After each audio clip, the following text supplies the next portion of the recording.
I am presenting this sample of a work by Rabindranath Tagore in English, as I do not have a copy of its Bengali language version at the moment.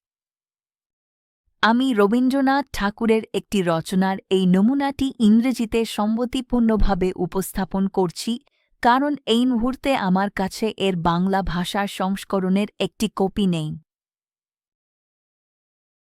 The civilization of ancient Greece was nurtured within city walls. In fact, all the modern civilizations have their cradles of brick and mortar. These walls leave their mark deep in the minds of men. They set up a principle of divide and rule in our mental outlook, which begets in us a habit of securing all our conquests by fortifying them and separating them from one another. We divide nation and nation, knowledge and knowledge, man and nature.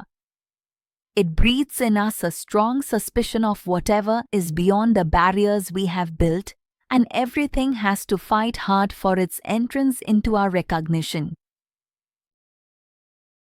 When the first Aryan invaders appeared in India, it was a vast land of forests, and the newcomers rapidly took advantage of them. These forests afforded them shelter from the fierce heat of the sun and the ravages of tropical storms, pastures for cattle, fuel for sacrificial fire, and materials for building cottages. And the different Aryan clans with their patriarchal heads settled in the different forest tracts which had some special advantage of natural protection and food and water in plenty. Thus in India it was in the forests that our civilization had its birth, and it took a distinct character from this origin and environment. It was surrounded by the vast life of nature, was fed and clothed by her, and had the closest and most constant intercourse with her varying aspects.